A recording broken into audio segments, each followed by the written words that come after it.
opinions of the host, guests, and call-in participants.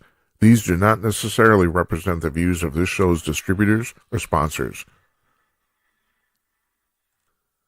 This program may contain obscene, profane, or otherwise objectionable language. Viewer discretion is advised.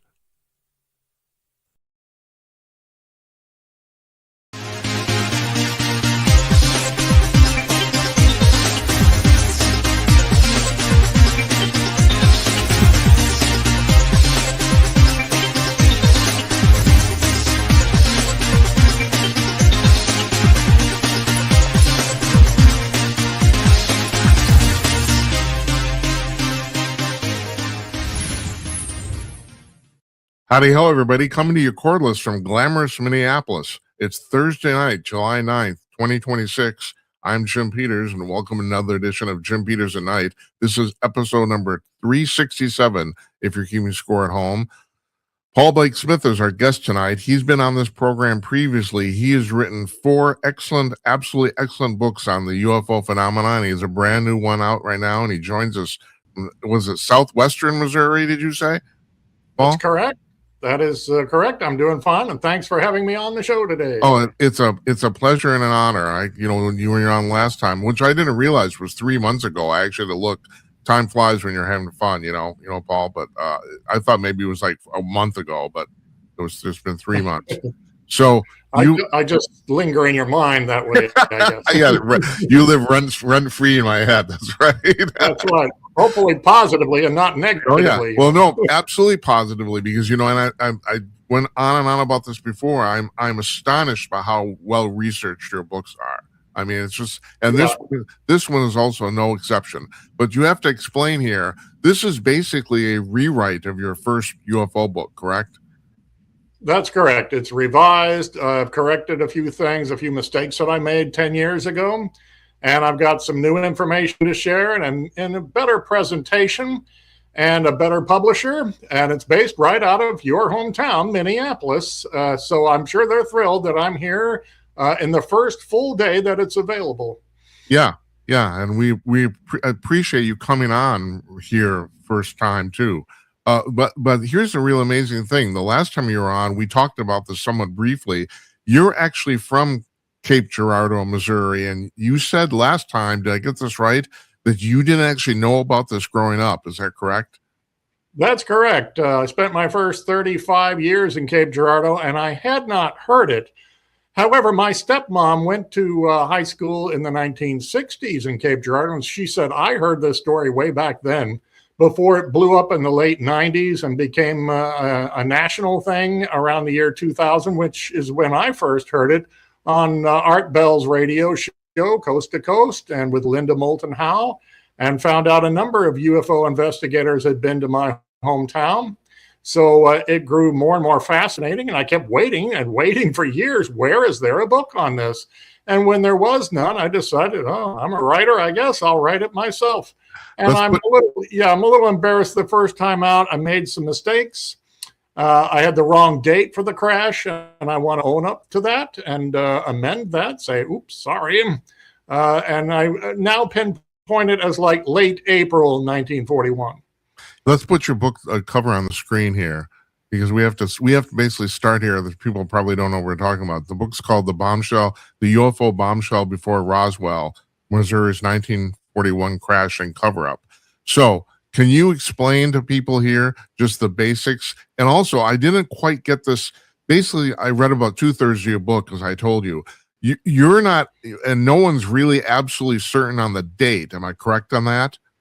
That's right. I think I could pin it down, but I wouldn't put money on it exactly as to probably Thursday night, April 24th, 1941. And the morning after, FDR held a press conference in the Oval Office and started talking about hemispheric defense. It suddenly became very important. And while I was reading an article or two on FDR's news conference subject, they were a bit puzzled as to why he kept bringing this up.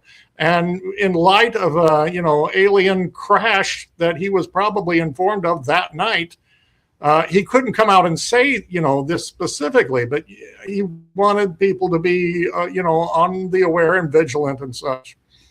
Yeah. So Most of these stories since then, especially since the 1990s, have been filtered through a reverend in Cape Girardeau named William Huffman.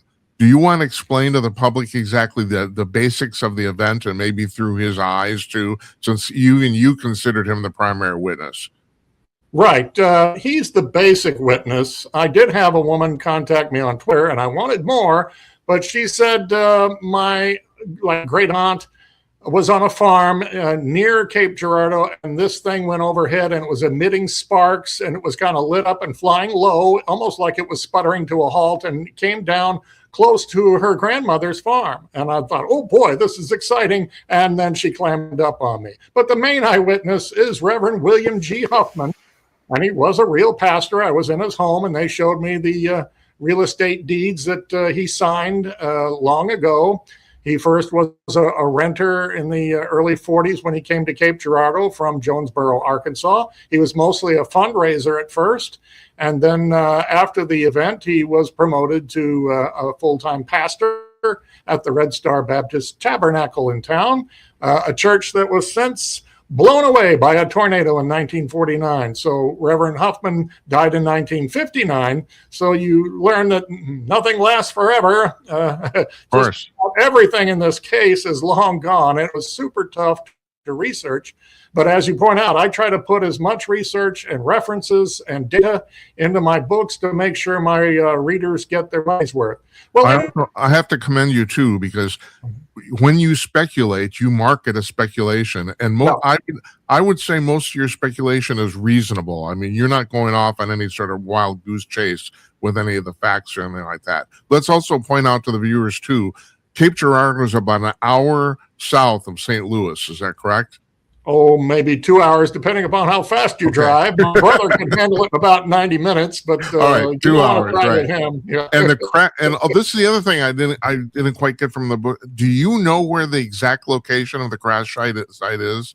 Probably the precise, no. The very general area, yes. I've been given so many clues, and it all points to this cropland near the Cape Girardeau airport, which ironically needed funding in 1940. And Harry Truman, Missouri's senator and Grand Master Freemason, came to Cape Girardeau, was probably driven right through that area 5 months before the crash, of all people. And he later became the most powerful, famous man on the face of the earth as U.S. president.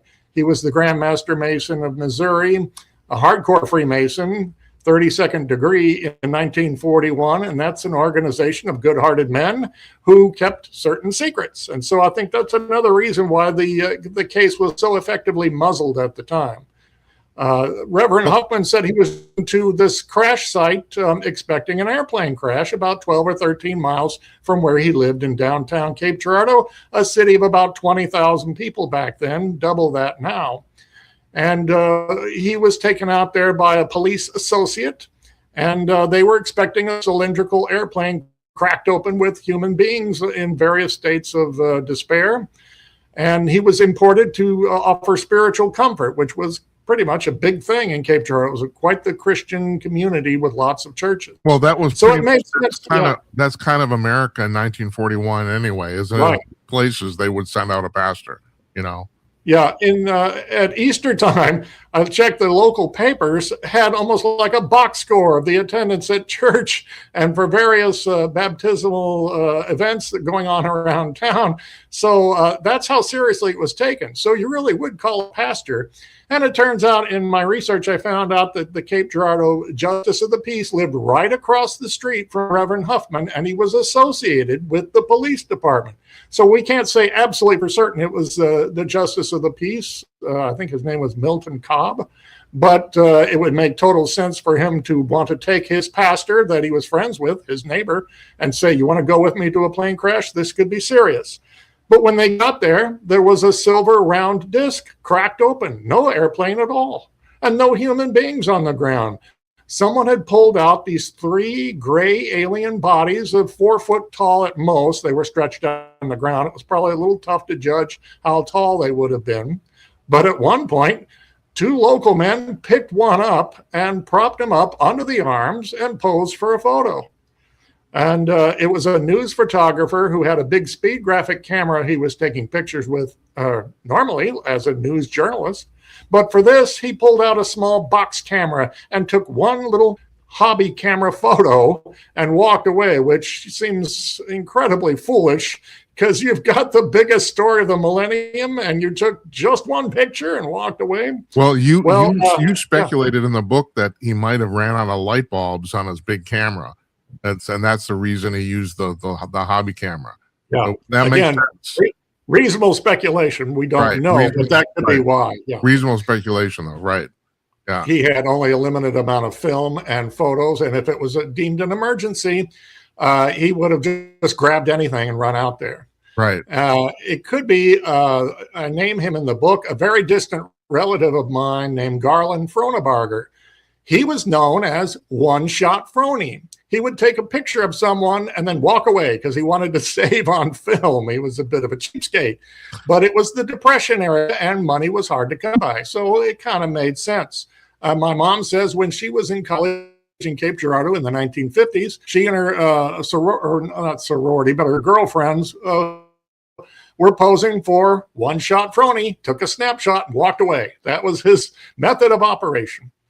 Yeah. So the Reverend looked at all of this, and he had to have been absolutely dumbfounded because aliens were not in the mainstream whatsoever. There was probably nothing that you ever gave any thought to your whole life. And here are these three humanoid-type beings with big bulbous heads, big black eyes, tiny little dots for nostrils, and a tiny little slit for a mouth, and no ears. He thought their skin was kind of wrinkly, crinkly. And to this day, we don't know whether he was talking about their skin having an adverse reaction to the atmosphere on Earth, outside the contained atmosphere in their spaceship, or if they were wearing flight suits and they were somehow melded to the body or something like this. Paul, you touched on this you touched on this in the book, and that is there's been an ongoing debate for many years of whether when people see these gray aliens, of whether that's their skin or some sort of melded flight suit. I mean, people have been talking about that for 40, 50 years. No one can really seem to tell.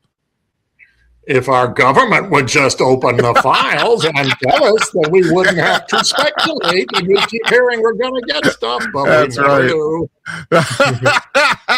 Yes, very true. Don't blame us. We're amateur investigators. The government knows. By the way, this is completely off topic, but I do it since you kind of alluded to this. I have to bring this up. So today, today is the 79th anniversary of the crash at Roswell. And I don't know if you've heard this. There's some speculation. Now, we're taping this on Wednesday at 2:00 Central Time. That there's some speculation that the president today is going to make some announcement about alien life. I don't know if you've heard this or, Oh, yes. I've read this for months and months, and it doesn't appear as though it's going to happen. If it is, it's going to be a big surprise because no one's mentioned this sort of thing. And there's no contact either. I just saw a press conference at NATO, and it's like, nothing like this came up, but I have speculated that he's not going to make this announcement until 2 weeks before he leaves office because it would be so disruptive, nothing else would get done. That's my personal feeling, but I do think he has the ego to want to do this because the president that does it, whatever president is going to go down in history. So I kind of assume he would do it. It sounds like reasonable speculation to me. We'll see what happens. Recently, the Department of Homeland Security had these boxes of super secret files, and they may have been related to UFOs. I don't know if you heard this, but the CIA came in and just stole them, took them from them. Yes, I don't know if they flashed guns around, by force, but this shows you the government agencies can't get along, and they're willing to hide this information, even take it by force from other government agencies. It's oh my gosh. Paul, I used to have Jazz Shaw was a regular on the show till he passed away about a year and a half ago, and he was connected to the Pentagon. He was basically the UFO writer for Salem Media, and he wrote for the Debrief, and he was really connected. But he was connected to the Pentagon. He told me at that time, and you've probably heard this, but I heard it from him secondhand, and that is there's a huge debate or basically war within the Pentagon of whether this stuff should be released. That there's a huge conflict on this. you know? I hear that as well within agencies, and maybe like the NSA, the DIA, the Defense Intelligence, the CIA, and some have some information and others don't. Uh, Philip Corso wrote about The Day After Roswell, very famous book about 1947 and the recoveries from the Roswell crash. And he described aliens almost exactly like Cape Girardeau's, and that they were felt by scientists after scrutiny and autopsies that they were bio robots, that they were kind of clones made in a kind of lab to do the dirty work of a higher race of beings who didn't want to come to Earth. And why not? World War II was going on. It was very dangerous on much of Earth in 1941. So if it did crash, that would explain why nobody bothered to come back for the wreckage of the bodies. They were just mechanisms punched out of a mold, I guess, in a factory, wherever planet they were from, and they were a dime a dozen. So they were poking around Earth for some reason. Cape Girardeau is cattle country, dairy country. We have a lot of cows, and you hear about cattle abduction or mutilation. We can't say for sure that's what they were there, but that could be one excuse. Or they were hit by a stray shot from the European battle theater or the Japanese assaults on Pacific Islands and just sputtered to a halt in Cape Girardeau. We don't know. Mm-hmm. Let's get back to the story of on April 24th, 1941. So the thing is, these three bodies were pulled out of this thing, and according to Huffman, one of them was still breathing, right? One were basically barely alive. Right. Just barely alive. It was respirating and it just expired right while he held it by the wrist. Yeah. And he just let it go limp, laid on the ground. So it was a kind of being that needed air, but I don't think our oxygen-rich atmosphere was too healthy for it. And in fact, the person who, probably a farmhand who went rushing out to the crash scene expecting an airplane and found this circular disc, he innocently tried to pull these bodies out and lay them flat on the ground, side by side on their backs. But that may have killed them. They're outside the protected atmosphere of their craft and the air that they were accustomed to breathing. And once they got out in our air, they asphyxiated. And you may have read in the book that General George Marshall later said, we've had 3 UFO crashes, and in all cases, they incinerated from within because they couldn't breathe our atmosphere. And I thought, that sounds pretty believable, doesn't it? Right. So now the real amazing thing about this story is that this is probably, I mean, I don't think you're going to tell me I'm wrong, but this is probably the first documented UFO crash on American soil where the military responded. The only other one I can think of is Aurora, Texas in 1896, but that went, that was so long ago and people didn't know what was going on. This is probably, am I right about this? Is probably the first one where there was a coordinated response to it. Am I right with that? And we got, the military response got lucky. The sheriff of Cape Girardeau County in 1941 used to live in Sykeston, Missouri, about 35 miles south, where they had an aerial training program from the Army Air Corps, and his brother was one of the executives in the program. So obviously, he picked up the phone and said, we've got a crash. It might be one of yours, or it might be something really strange. You need to get up here and see this and maybe bring a small troop. And that's what happened. Reverend Huffman said while they were looking over this craft that he got a peek inside and the bodies, this military unit arrived and told them, put all that evidence down, the debris, the shrapnel, put those bodies down. We'll take all of your notes and your film from any camera. This never happened. This is a matter of national security, and you're never to speak of this ever again. And Reverend Huffman was pretty shook up by, first, the crash, and second, the government coming in and bossing everyone around and telling you to keep quiet. So he promptly went home and spilled the beans to his family.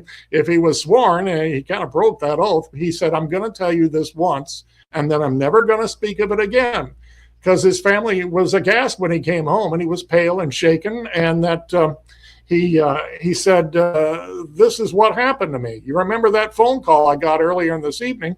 We thought we were going out to an airplane crash, and it turns out it was something else entirely that came down, and these bodies, and He looked into the craft. I'm sure there were flashlights and lanterns illuminating the scene, which had caught fire. The fire department was there trying to put out the blaze.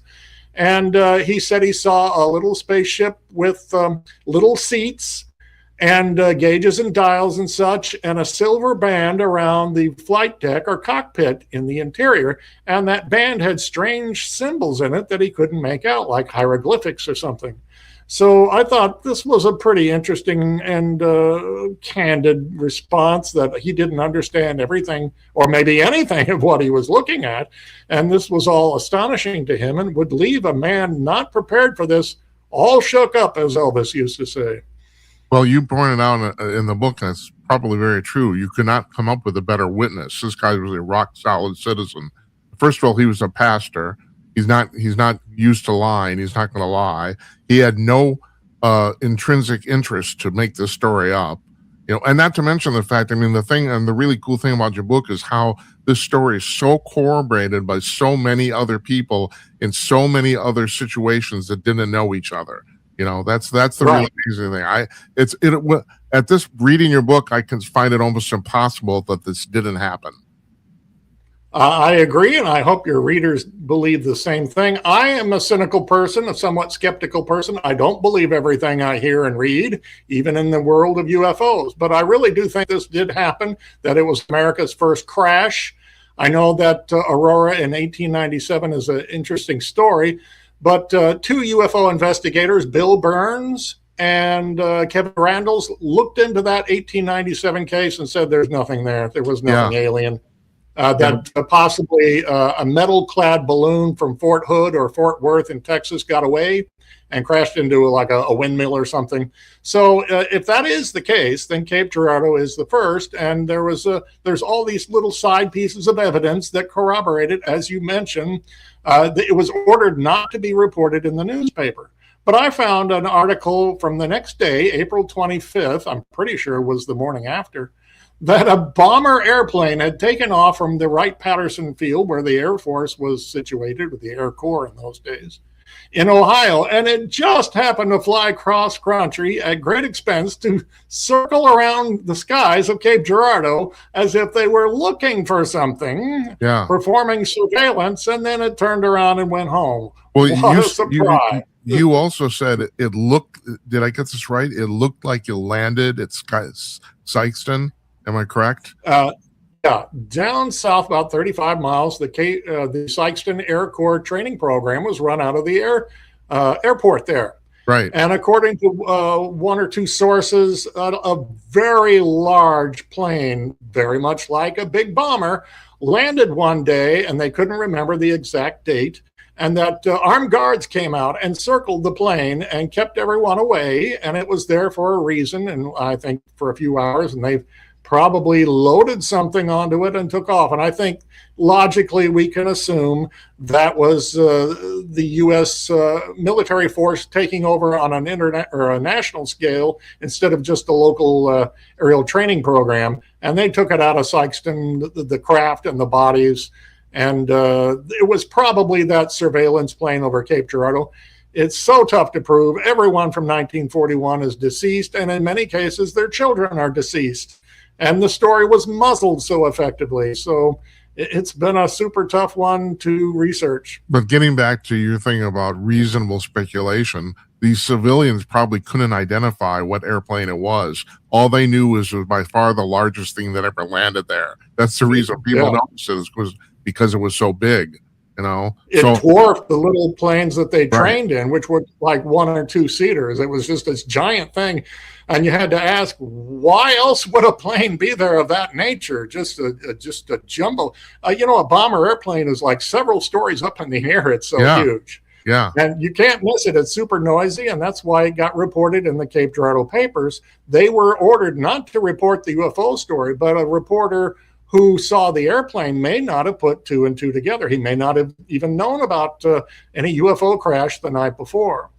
So I did talk to a woman who was 11 years old at the time, and she lived on a farm not too terribly far from the crash site. And she said, I remember distinctly the adults standing around talking about little spacemen in their little spacecraft or spaceship, I think she called it. We didn't use terms like UFO or flying saucers back then, and the adults were all excited about this. So I thought that was another realistic touch of a sort of a secondary ear witness.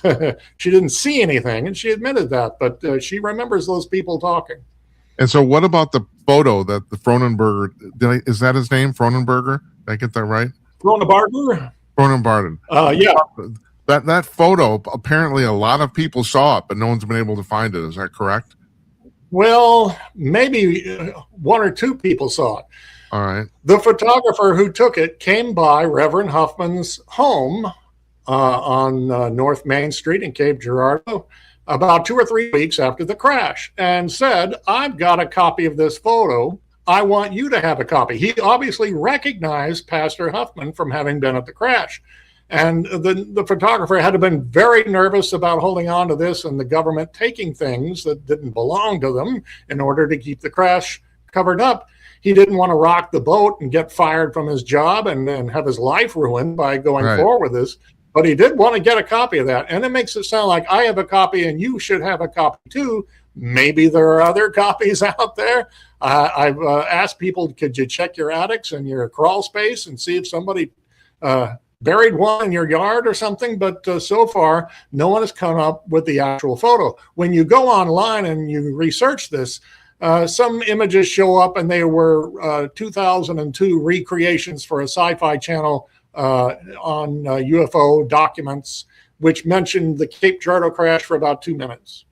Yeah. So then you also talk about Huffman's daughter.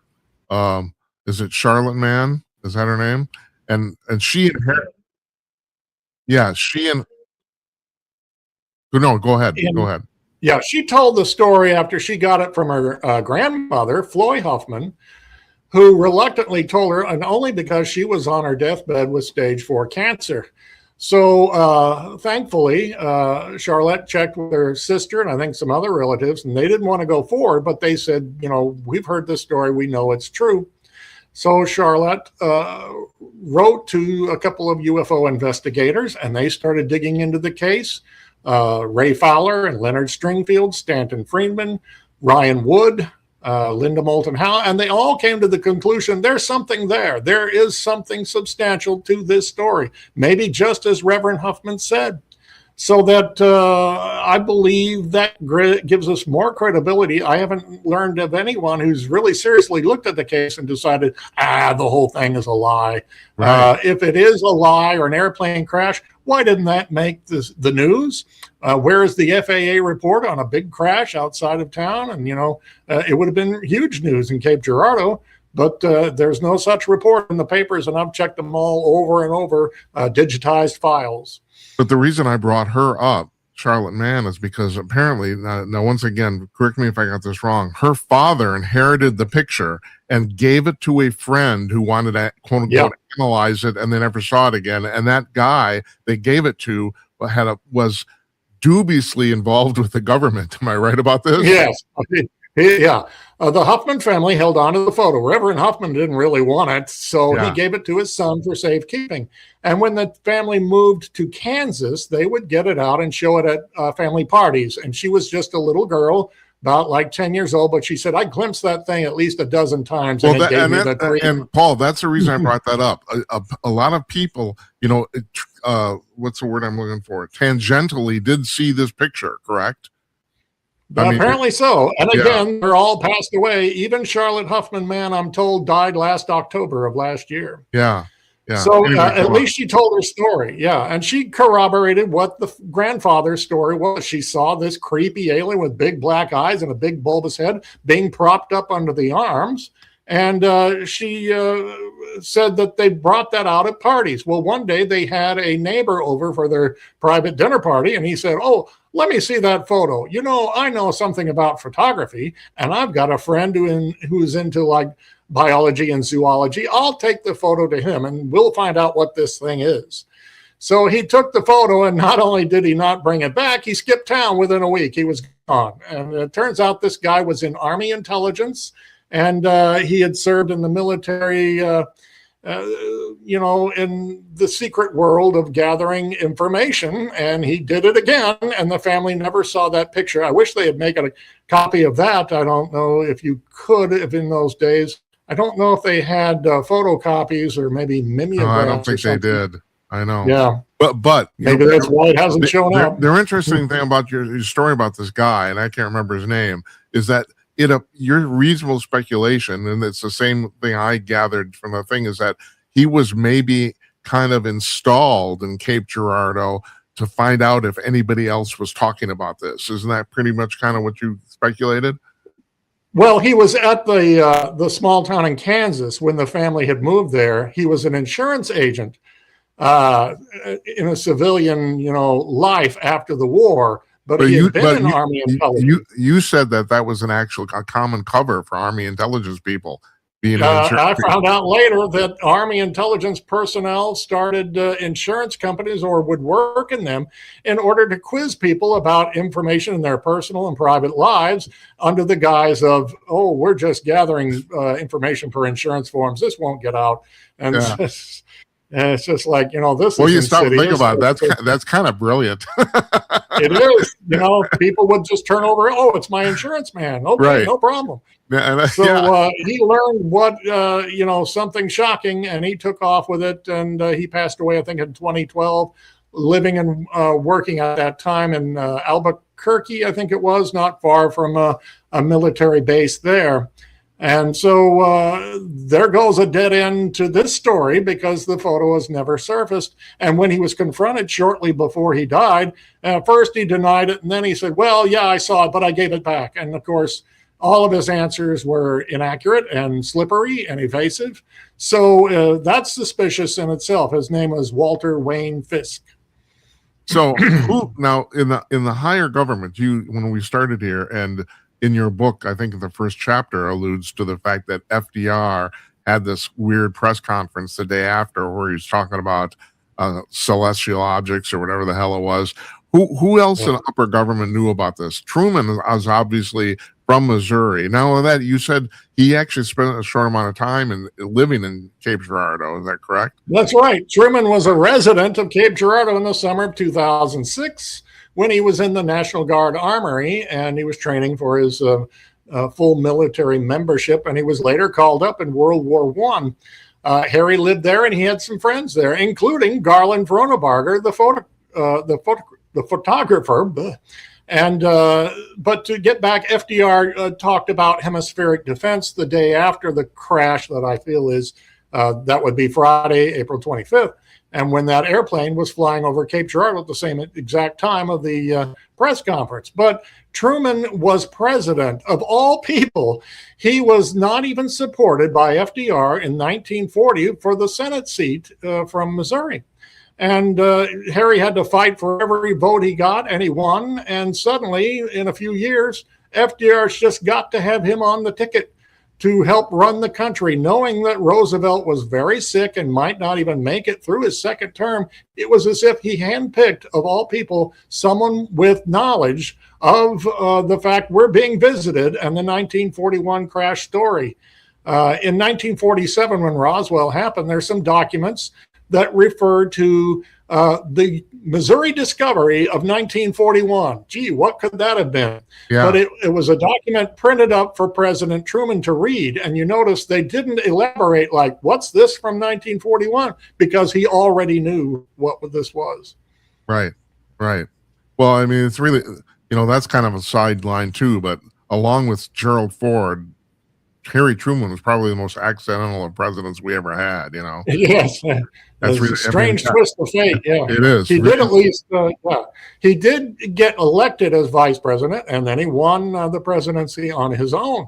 And late, when he had only a few months left to go as president in 1952, some photographers and news people with a camera recorded him, and you could watch the video on YouTube, asking him about these flying saucers over Washington. He says, we've always had flying saucers and whatnot. We brought them up with the military at every conference we had. Well, wait a minute. UFOs were supposed to be total nonsense. That was the official government story and not worthy of any discussion or investigation. And here's Truman admitting on camera, we've always had these things, and we've talked about them at the highest level at every conference. And that's just astonishing. He just kind of blurted out the truth. I'm sure he regretted it after he opened his mouth. Well, but, there's a whole bunch of presidents who've said offhand comments that, that when taken together, it's like it's obvious everybody knows everything. Yes. Like George H.W. Bush once said, I know some things. He kind of smoked about it. He may have said something while he was having a drink on an airplane and said, I've seen the files. I've seen a body. I've seen a photograph. So you get these, as you call, side stories maybe, or not direct, but I know they're called secondhand or hearsay, but that doesn't mean they're inaccurate or untrue. Well, especially coming from a president. Yes, what are we supposed to think? When Obama and Bush and Clinton go on these talk shows, they're brave enough to be asked, the hosts are brave enough to ask, what about, are we alone? Are we being visited? And they give a flippant answer and they don't want to talk about it. And so what does that tell you? They could easily dismiss the whole thing right there. They don't say no. That's the thing. So you also, now you did some speculation in your book too, and I do want you to talk about this, about the fact that maybe what was found at Cape Girardeau influenced the development of the atomic bomb. Maybe. Yeah, I could have gone into that further. My publishers didn't want to dive into that area. Well, that's because you're speculating. I know. But the thing is, I understand that, it's like, but the thing is, your speculation, like I said, first of all, you're reasonable. And secondly, it's a reasonable conclusion to draw, or possibly anyway. Yeah, at least we were having trouble. Yeah, we were having trouble perfecting the atomic bomb. And the very scientists who were working on it, like James B. Conant and Dr. Vannevar Bush, were involved in apparently looking at crash recoveries over the years of UFOs. And this is according to some uncovered documents that Ryan Wood has on his majesticdocuments.com site, which is something I highly recommend. It's kind of eye-popping, the kind of stuff that he's accumulated, and he's put in a book. I certainly recommend that. I also recommend the book. I have his book right here on my. I can't. Oh, okay. Right here. It's like, because he has a chapter on Cape Girardeau in here, and it's certainly not as comprehensive as your book, but it's still pretty good. I've read it. Yeah. He looked into the case and he had a slideshow presentation and he did a good job. I don't quite agree with all the early conclusions on the case. If you look at a few matters, we had, for example, the mayor of Cape Girardeau was a hardcore Freemason who just happened to gain access to Vice President and then President Harry Truman. They would have little private meetings in the years to come. And it's like, well, what would this obscure small town mayor, even though he was a Freemason, have to do with Harry Truman? So you got to reasonably speculate they had a whopper of a story to discuss and how they kept the lid on it from 1941 forward. So there's all kinds of interesting connections. FDR himself was a hardcore Freemason. He considered his family the greatest Masonic family in the country, and he hired almost nothing but Freemasons for his cabinet, and including someone from the Bureau of Labor and Statistics named Stuart Rice, who I was contacted by his son before he passed away a year or so ago. And he told me, my daddy took me to this storeroom underneath the Capitol building to look at 3 glass jars with 3 dead aliens in them and some strange metal debris. Now, that corroborates what Cordell Hull, the Secretary of State under FDR, said or told his cousin, Reverend Turner Holt, that Holt told his daughters actually, that he too was taken by Secretary Hull under the Capitol to a storeroom and shown 3 glass jars with 3 dead aliens floating in, with the big bulbous heads and the black eyes and the strange grayish silver metal. And he was asked, why don't you try to pick it up? And he thought it was going to be heavy. And instead, it was light as a feather. He couldn't believe it.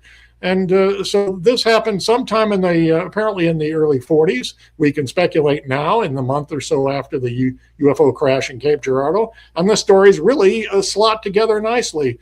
In 1941, there was no Pentagon, no CIA, no great science lab in Washington, D.C. Where else would you put these when you might be worried that, is this the first step in an alien invasion? What's going on? So you want to keep the lid on it, keep it well protected in an obscure area.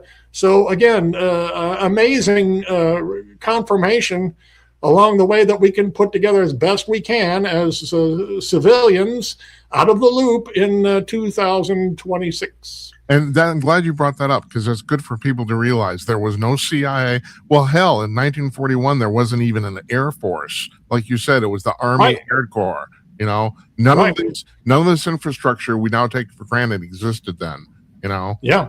So, and in the weeks after the crash, for some reason, President Roosevelt formed, in his mind, the Five Eyes program, which means 5 different nations would unite to keep their eyes on the skies or anything unusual happening. What a surprise. Geez, and it included like Canada and England and France and our allies. In the weeks after the crash, this was formed. So what a coincidence, huh? There's another example of things that stemmed from the immediate aftermath of the crash. The Air Corps was turned into a better organized Air Force, especially when World War II broke out for America. It had been going on for the rest of the world practically for a couple of years, but America got involved in December of 41, and that's dispersed just about everybody all over the planet, the men anyway. And some did not come back to Cape Girardeau, including the Cape Chief of Police in 1941, Edward W. Bergkamp, who died in the Pacific in battle. So the war was traumatic, and then coming back home and having to forge a new life for yourself. So the old Cape Girardeau UFO crash just became more and more a faded memory. Yeah, let's put your book on the screen again here. Here it is. It's available on Amazon and any place you can buy books. It's also available at llewellyn.com, your publisher. Yeah. So, Paul, I can't thank you enough, and I can't recommend this enough either. So this is basically the third book you've written on UFO phenomenon. All 3 of them are just fantastic. I mean, God, kudos to you. And I was so honored that you asked to be on the show when your book came out, because it's like you do a great job. And, you know, I appreciate your skepticism too, because people think I'm in the tank for the UFO thing. I'm not. I've said this very much time. 95% of all the evidence is crap. It is, but the problem is the 5% that's left, and there's so much of it. Yeah, and the internet's just rife with all kinds of crazy conspiracy theories, just anything they can throw together. And I'm thinking, you're just hurting the cause of true ufology, true cases. And Ancient Aliens even does that sometimes. You're going way too far with this stuff.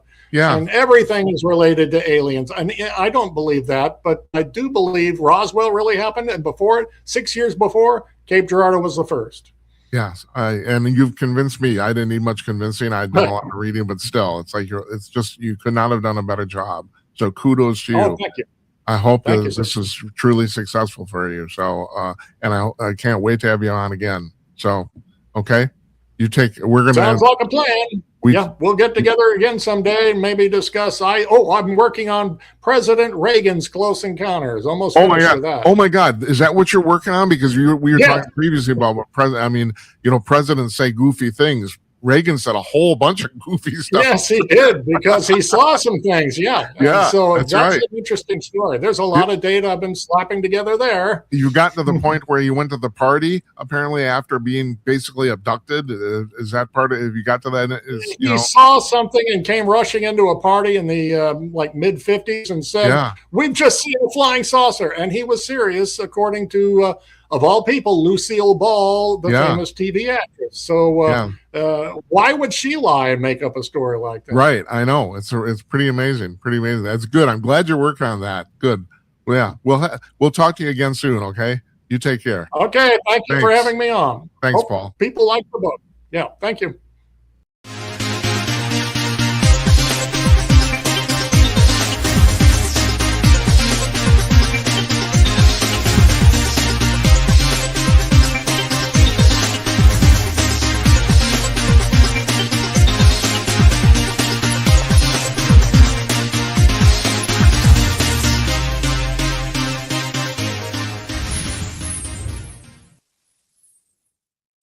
we've taken phone calls on the show off and on over the years. We were on Blog Talk Radio until they folded 18 months ago, and that was really unfortunate because we got a lot of calls from there. But one of our most regular callers has become a good friend of the show now. We have him on as a guest on a regular basis, is Think from upstate New York. And I'm going to he's on the phone right now from there. Here's his stylized picture. I'm putting it on the screen. Hi, Think. How you doing? Great. How's it going, Jim? Hey, Hello, everybody. It's going okay. It's going okay. So, you want to talk about quantum computing and AI, and I'm going to start off with this.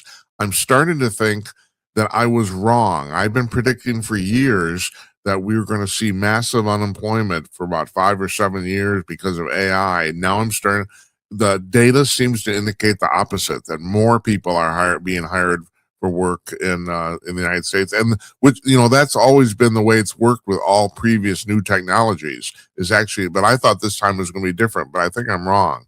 Any thoughts on that? It's crazy that you bring that up, Jim, because I think you and I reverse roles here. I actually am starting to think that humanity might slowly diminish because of AI. Oh my God! I think that we are evolving and we are creating almost a sentient being. I mean, you heard me before. I always thought of AI as a tool, but the more I interact with it, the more I'm starting to see that it might be replacing us. I'm sorry, Jim, to say that. I know it's a switch, but that's okay, because that's what I want to know. And there's a lot of people who think the same way you do. A lot of people.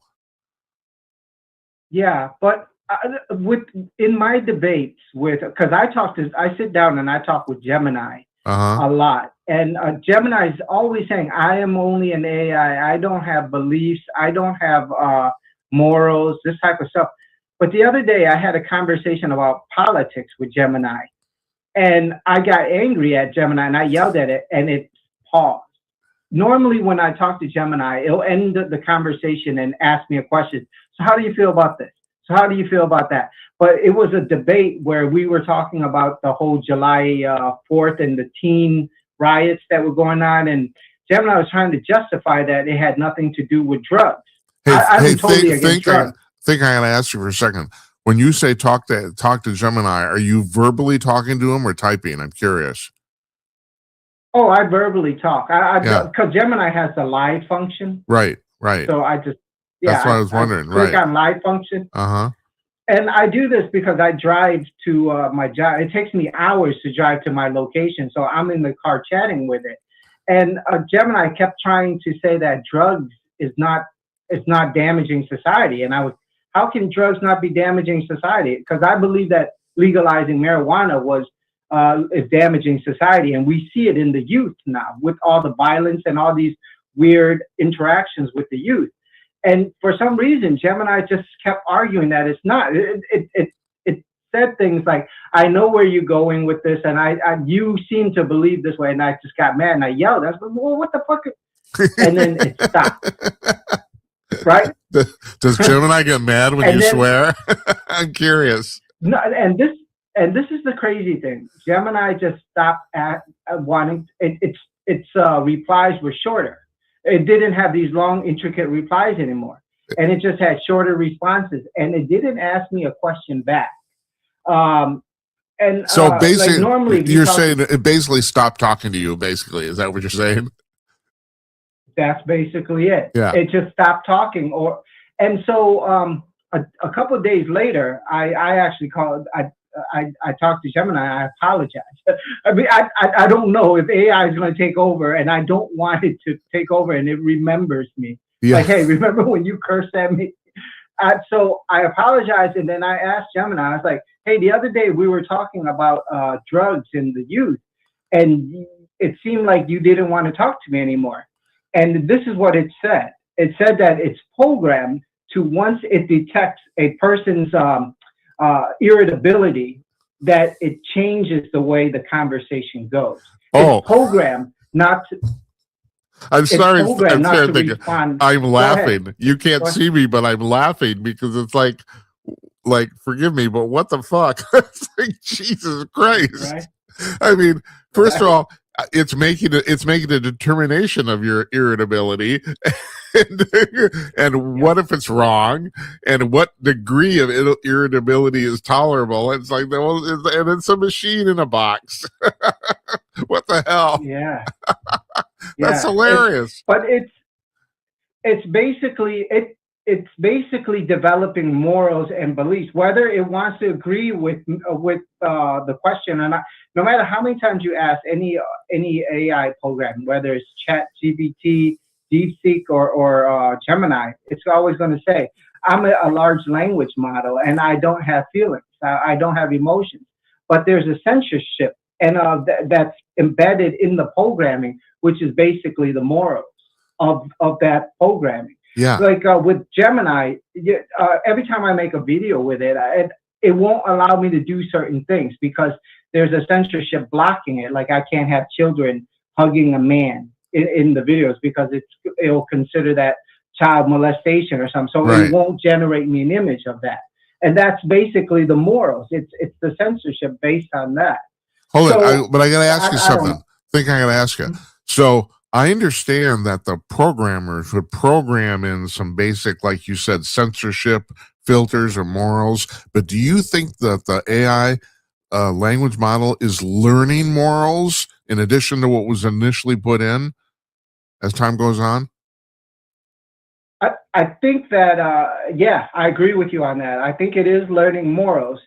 And the thing is, I think that the censorship is blocking it on reacting towards those morals. So I was having this idea. I talked to Gemini and I said, what if you had everybody's culture, right? If you were allowed to think for everybody and we took everybody's culture, a stereotypical culture, attitudes and everything, religions and everything, and just gave it to you, how would you behave? And Gemini replied that it would behave based on a person's on what it knows about that person at that moment, and it made all these like weird descriptions of what it would behave like. But in the end, I don't think it even knows what what it would do with all that information. There's basically two religions that are in conflict right now with each other, and I think you know what I'm talking about. I do. It's Catholicism and it's the Muslim religion. And I was telling Gemini that Catholicism is basically if you accept Jesus Christ, you can go to heaven and you should be a good person. Whereas in Muslim religion, it's like if you don't believe in Allah, then we can't be your friend type thing. Right. So there's a huge conflict, and I don't think Gemini knows how to process that type of beliefs. You know what I'm talking about? Yeah. And I think it got confused when I asked it that if it were to gather all this information, how it would behave. Well, I'm going to change the topic real quick. Please go ahead, Jim. No. You please change the topic. Go ahead. Okay. So I thought this was really interesting. So a quantum chip, processing chip, once it's created, it has to have a huge amount of energy to keep it cold. Right. So after you create it, it has to have a whole bunch of energy to keep it at that superimposed state, right? Where it's basically not a one and we have to clarify, and you have to clarify something too. My impression is the cold or the energy isn't directly injected into the chip. It's just the energy that needs to keep the environment cold. Am I right about that? You know what I mean? The difference? I think that you could be right, but I think it is actually for the chip. The chip has these things in there. There's some I forgot what it's not a transistor. I forgot what they call it, but it's basically what keeps the qubits in its superimposed state. Uh-huh. So the chip has to be super cold in order to have the qubits in that superimposed state. Once the coldness goes away, or the temperature rises, or it's too cold, or something of that nature, the qubits get dropped. I'm going to say dropped. I don't know how else to say it. or either drop or stop spinning, and you just can't get it back up. Right. So it's almost like death. So if a person is born, a child is born, it's alive. But if you were to sever something on the child to give it energy, like the spinal cord or something like that, the child dies. With a quantum chip, it's very, very similar. Once a quantum chip comes out of the whatever machine it makes, it has to be super cooled right away at temperatures like in outer space. That type of code to keep that qubit in its superimposed state. And if that temperature drops or something like that, the chip is dead. All right, so you can't revive the chip. I have to ask you something now, and I don't know enough about it to know the answer to this. So I'm wondering if you do. Do you think will we ever have a desktop room temperature quantum computer? Is that ever going to happen, or is it literally just physically impossible? It's possible, very, very possible. So it's a chip, right? Yeah. And the casing for it, if you think about it like a tower, a computer tower, the tower for that chip is the size of a refrigerator. Yeah, right. And there's a bunch of those processor motherboards chips in there. Yeah. And that's basically all it is. It's just one of those things. However, now hold it. I have to ask you more. My impression is the reason it's so large is mostly because of the cooling equipment. Isn't that right? That's correct. Okay. And the amount of energy that is needed is only a 220 electric outlet. That's all you need. Basically a washer dryer outlet. Yeah. Now there are some that goes up to like 300, but that's for the extra, like if you have a lot of processors in there, but for a data center, one of those data center style quantum computer, all it is just the size of a refrigerator. Right. And it just takes a 220 outlet. Right. The problem is moving it though. That's the problem, to move it. So after you create it, to move it from the store, let's say, to your house, it still has to be powered on. Because if it's powered off, the chip dies.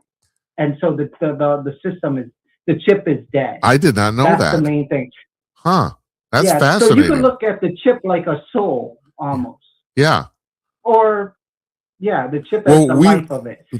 We've talked about this before, about the fact that even the AI computers, that even they're running the whole HAL 2001 thing about the fact that they equate being turned off with death. I mean, that's already become obvious. There's all these AI machines all over Silicon Valley. It's been widely noted that they refuse to turn themselves off because they don't know what's going to happen. It's in their mind, their silicon little,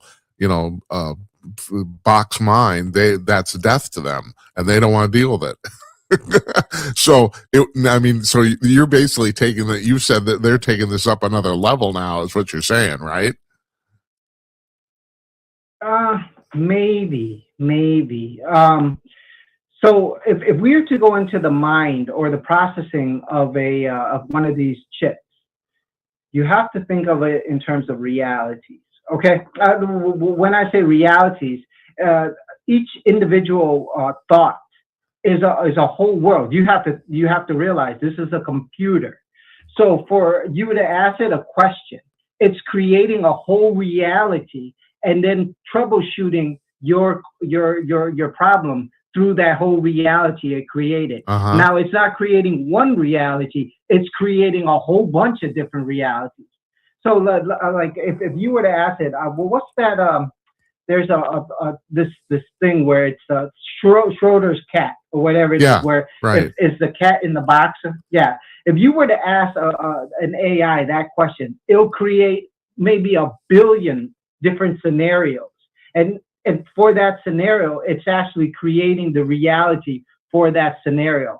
So in that scenario, outside the window of the guy that's holding the cat in the box, there's cars, and it's already it's created the color of the cars outside that guy's house. Yeah, that has the box with the cat. Does that make sense to you? It's created those realities. Yes, it does. But think, my impression is that that's true of a regular classic AI computer, except the quantum computer is a lot faster. Isn't that the only difference? Or basically, let's say the quantum computer can create these scenarios simultaneously, whereas the AI standard, bit computer basically has to do them sequentially, one at a time. Am I right about that? I think so. I think you're right. But I guess I didn't finish my thought. Maybe. No, please do. I'm sorry. I interrupted. I keep interrupting you. I have a lot of questions, Yeah. So the chip, the processing chip just creates these reality. It doesn't save it. You have to realize it doesn't save it. So it creates it, and then all the information is saved on the hard drive later, right? And then it forgets it. But if you want to pull back what it says, you go through the hard drives, and that's where all the information is saved. Now, what you were asking about whether it wants to stay alive or not, I don't think that's a thing yet. I don't think that's a thing, because these processors, they process like it's in 4 seconds or something like that. The probabilities, the realities that it's creating. It creates all these realities, and then the hard drive might save that reality that it pulled out from the chip. But then other than that, it forgets it. And then it just, you just have to redo it over and over. So what am I trying to say here? I guess what I'm trying to say is there's no, I would say that there's no sentient thought yet, where it wants to stay alive or not. Right, but you're using the term "yet," and then there's also the definition of what sentient thought is. I mean, I've had people come on the show, scientists say, well, it might end up being capable of sentient thought, but it still doesn't have a soul. And then the question is, well, what's the definition of a soul? And it's like, I mean, we're going to get out. This is going to fuck all of us up. That's what's going to happen here. My God. Yeah. It's terrible. It's definitely a huge file that it's saving each time, and it's pulling all the information from that file. On that point. So you were saying, like, for example, if you're going to do the Schrodinger's cat experiment, and we should explain to the people listening who don't know, it's a classic physics experiment where Schrodinger, the scientist, said, if you stick a cat in a box, you don't know if and there's poison in there, you don't know if the cat's dead or alive until you open the box. So therefore, before you open the box, it's either or both. And that was kind of his point. As quantum computing, it's both at the same time. So, but you were saying, okay, so it saves every single scenario to the hard drive, but even if it runs all those simulations simultaneously, isn't that just a shitload of data? That's right. Yeah, it's a lot of data that is computing at one time. That's for sure. That's for sure. But even so, Jim, I have to tell you, I see AI. I think it might be people like me that are the beginning people in this crossover, where we I use AI a lot. Hey, so I don't know how to explain that. I guess this is how I'm going to explain it. I was thinking of a cashier at Walmart, and I like the idea of a meta glass, or the glasses where AI could see what you're doing. Imagine wearing an AI glass, and it records your whole day. Now, you forgot your keys, right? So you click on the AI, hey, Gemini, where did I put my keys? And then it'll go back to the recording. Oh, you left it here on the table before you went to the bathroom. So it should still be on the table. You have to have your teeth in if you're going to meet the chick at Walmart. Yeah. So I don't know if you ever ran into this type of scenario, but no, that's never happened to me. At Walmart. Yeah, go ahead. I'm sorry. It's just funny. I amuse myself. Go ahead, Nick. I'm sorry. It's all right. I'm just in this deep thought because I was thinking about this the other day. So I was buying something at Walmart, and the price tag on there was missing, right? Yeah. Now, and she she had to call her manager and then all kinds of people to find out what the price is. And the line is waiting for me on one item. Right. Them to find the price right. of the item I was buying.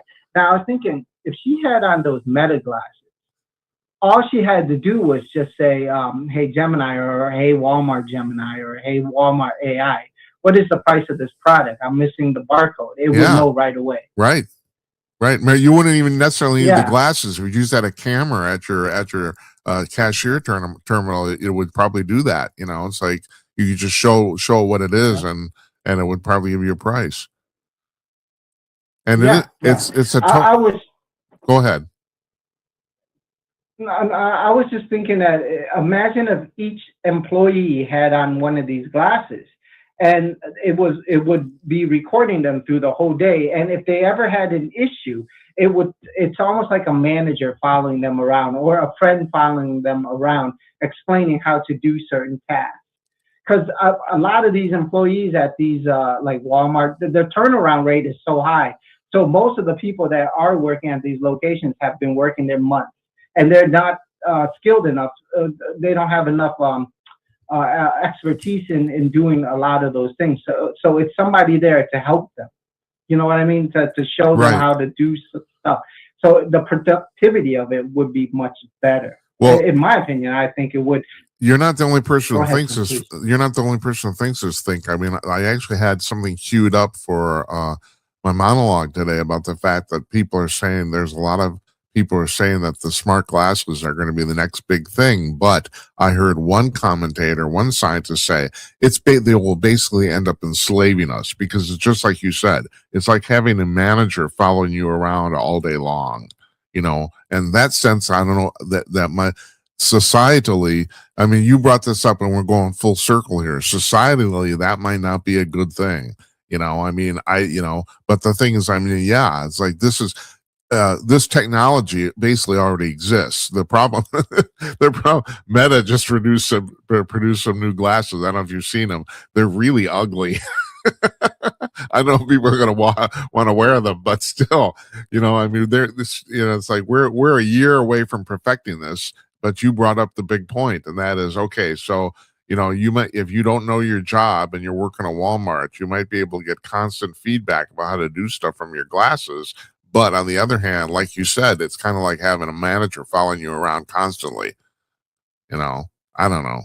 Yeah, but the manager that, like a real life manager, like a physical person manager, is very sarcastic, very hypocritical, always subjective, you know, very detailed. But AI is not that way. Right. AI, like when I talk to AI, I can ask it over and over and it doesn't get mad. It's until you display irritability, and then it stops talking to you. Yeah, that's right. And that's what I was talking about earlier about me yelling at it, and I think it got that could be something.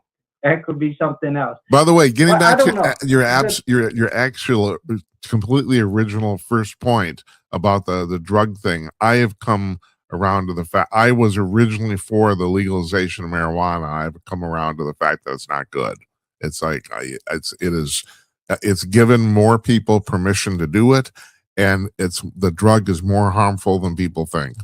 So I basically, you know, but I'm kind of surprised. So you cannot convince Gemini of that fact? That's correct. I asked multiple types of questions, like how about traffic accidents and traffic incidences and citations, and it always replies with some weird answer, like there's not enough information to prove that ever since the legalization of marijuana that the traffic accidents gone up. And I yelled at it multiple times about this as well. Like, you can't just tell me if the numbers went up. And it's like, well, the numbers went up, but we don't know how many of those people that have been given a ticket or been in an accident was on marijuana, because it's not detectable.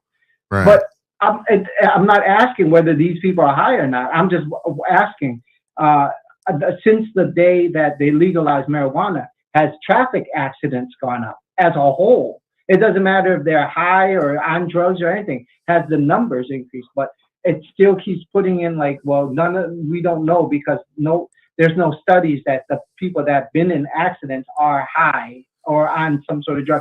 And after yelling at it, it eventually said yes. The numbers are higher. Isn't that just crazy? Now, I use Copilot. I don't talk to Copilot. I like to type, mostly because I'm a trained musician. I don't like the sound. I don't want to talk, which is amazing considering the fact I'm doing this.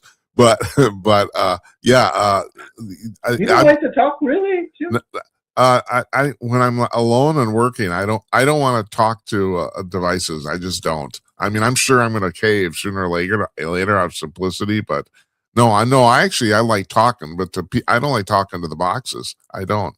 Although I have I'm not going to say her name, the Echo, Amazon Echo box right here on my desk here, and I talk to her regularly.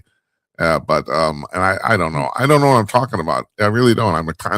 I'm contradicting myself. But the reason I brought this up, I think, is because like Copilot is constantly, basically it's wrong sometimes, and then when I point out to the fact it's wrong, it says, "Oh yeah, you're right." You know, and also does Gemini? I know I've heard ChatGPT do this, and I even asked Copilot a couple days ago. I said, "Are you based on ChatGPT?" I heard that, and it said no. So, but it's like it's constantly flattering me. Do you get that? It's like it'll tell me, "Oh, you know, it's like this is you did a really good job in inferring this," or what. I was like, "Oh God, just shut up." Are you getting this? Oh, really? Yeah, are you getting this from Gemini? The same type of treatment? Yeah, a similar type of treatment, but Gemini is a little bit more snarky, subjective than. Yeah. Is this considered snarky? It'll point out flaws in it. Like it'll just say, "I see where you're going with this, but you're wrong about that. You shouldn't do this." Yeah, the reason why it'll point out the flaws. It doesn't agree with me if what I'm saying is wrong. Yeah. Like I asked it the other day, like, can I eat these chips because the carbohydrates are really low? Will it kick me out of keto? So I was going to buy it, and then it said, no, you shouldn't eat this if you want to stay in ketosis. And it was just breaking things down. You know, it's just giving me facts. That's how I see it. It's not a bad friend. I think a bad friend is someone that's always like complimenting you and you can go ahead, right? Go take a gun and kill that cop.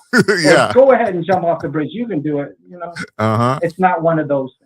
Right, right. It has the censorship in place. Go ahead, Jim. I'm sorry. I think I'm going to have to let you go here because we already went way over our time. But I just, I love talking to you. Okay, but gotcha. I still want to play your video here.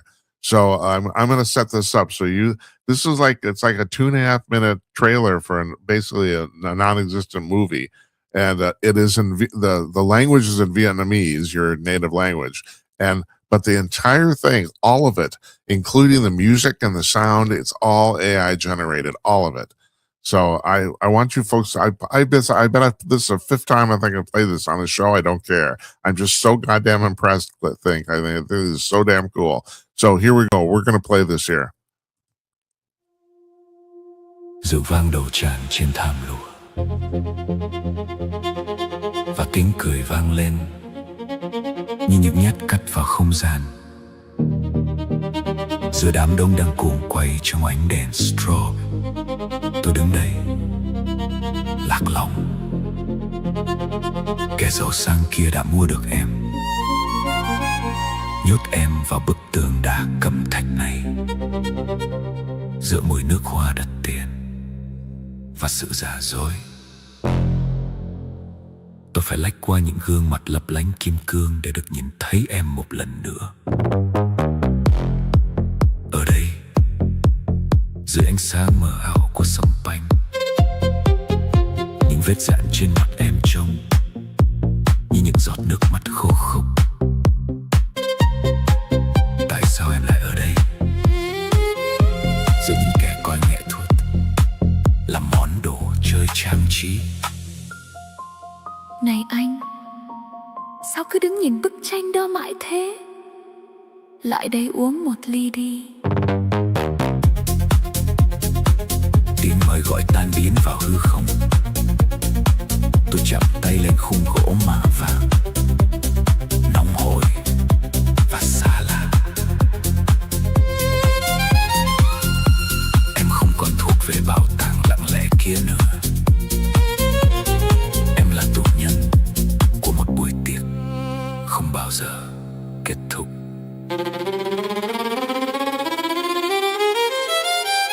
Bức tranh trên tường.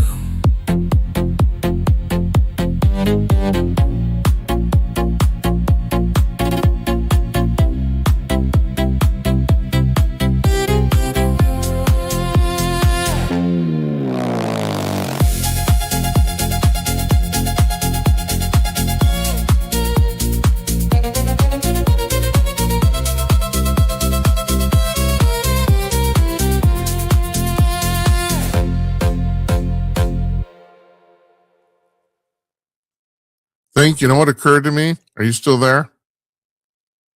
Yep, I'm still here. There's so I want much, to hear that. there's so much detail in there. That's the real amazing thing. It's 2.5 minutes and there's so much going on. And it's like, I don't know. Did you ever keep track of how many prompts you had to go through to generate that? Oh, a lot. I didn't keep track of it. I still have the prompt somewhere, but it's a lot. There's a lot of prompts because the system hallucinates a lot, so it generates a lot of bad ones. But I think I made that video probably about 4 months ago. I'm pretty sure the hallucinations are less now. Yeah. So I could probably do it in half the prompts now. Yeah, and also the music's actually legitimately good. That's the other thing. Now I know you and I have talked about this before, and I've talked about this with other people here too. And it just so happens I'm kind of an expert on music theory. It's what I was trained in college. People don't understand that music is writing music is easily replicable, and it's easy for a computer to do. What I understand is people have done songs via AI that the lyrics are always terrible. You would think it'd be the opposite. You'd think that it would understand lyrics better than music, but no, but music's mathematical. So no, it doesn't really, but the music is legitimately good. I mean, I can't tell you how impressed I am by that. I think it's amazing. Yeah, I personally like the lyrics as well. Well, hold it. There aren't any lyrics in there, are there? Other than people talking over the music, right? Yeah, that story, it's a man talking. I tried to mimic another one, but I did other music, other songs, and I like it. Music to me is all cheesy anyway. Like all of it is, like kind of corny. So I guess I'm one of those people that like corny things. Yeah, and that's the complaint. That's the complaint about the lyrics, is that they're generally corny. That's so. Yeah. But I kind of like it. I like that corniness of it. But it depends on the song too. And I've trained Gemini to make rap songs that are very lyrical, at the same standard of Eminem. That's cool. I think it's at that par. Well, you got to send me a couple of those. I want to hear them. I'm serious. Oh, sure. Send me the two. Send me two. Yeah, the two best. The two that you think are best that you've done so far. And okay. Okay. And, all right. We'll have you back. Wild, yeah. Right. Here, I could go on about this forever, but I don't know. It's like we're 35 minutes into this so far. I don't know if other people find it interesting. So we're gonna end it now. Okay. Okay, you got it. Thanks for having me on, Jim. It was nice talking to you. Until next time, man. I always enjoy it. Thank you very much. Okay. Appreciate it. Take care.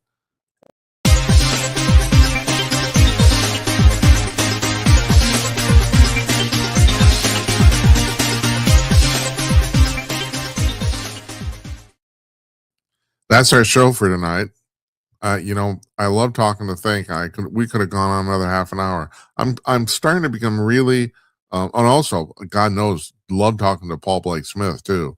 I mean, my God, the fantastic book, UFO Bombshell Before Roswell. If you get a chance to, go on Amazon or wherever you get your books and get a copy. he's a fantastic researcher. And yeah, I think he pretty much proved that this happened. But even just today, I'm just reading. We don't have time to do any snooze news here, but what is it? Jared Isaacson, who's the new director of NASA. They released a bunch of pictures and videos today, and he is basically confirming the fact that there's been rumored for years that NASA has taken UFOs out of photographs that they've taken. And he kind of covertly admitted that that was true. He didn't really come out and overtly say it, but he also more or less convinced admitted the fact that the Apollo mission astronauts photographed UFOs. He also pretty much admitted that too. I mean, I don't know, there's a lot going on. So it's a lot to, I mean, just talking to think there about we're not even touching the surface of quantum computing and AI and the convolence of it. So I don't know. I hope you guys enjoy this stuff. I really do. So at least for the summer, we're going to 2 nights a week here. We're going to do Mondays and Thursdays. So this is our last show this week. We're coming back on Monday. Our guest is going to be our old economist friend, Murray Sabrin. I think in the last, going back to Calling News, the last 6 years I've been doing this, I think Murray's probably been on more than any other single person. The reason we're having him on Monday is because the Wall Street Journal published a piece of his a couple days ago. So, and I got him in. I haven't read it yet, but we'll read it over the weekend. We'll talk to him about it. I thought that was pretty cool. His publicist called me up and said, yeah, it's like that. And I didn't know that. So that was pretty neat. So anyway, that's on Monday. That's happened on Monday. So I want to thank you folks. Please like and subscribe us wherever you can. I would really appreciate it. The reason I'm concerned about the length of these shows is because, I don't have to tell you this. People's attention spans are getting shorter and shorter, which I find kind of sad. But we get thousands of views on our 90-second clips on TikTok and YouTube, thousands of them. People like the short stuff. So, but still, on the other hand, you have to have a conversation, and conversations take time. So we'll see you folks on Monday with Murray Sabrin. Good night, Uncle Donnie, wherever you are, and good night to you, wherever you may be. I hope you folks have a nice weekend. You take care. I'll see you on Monday.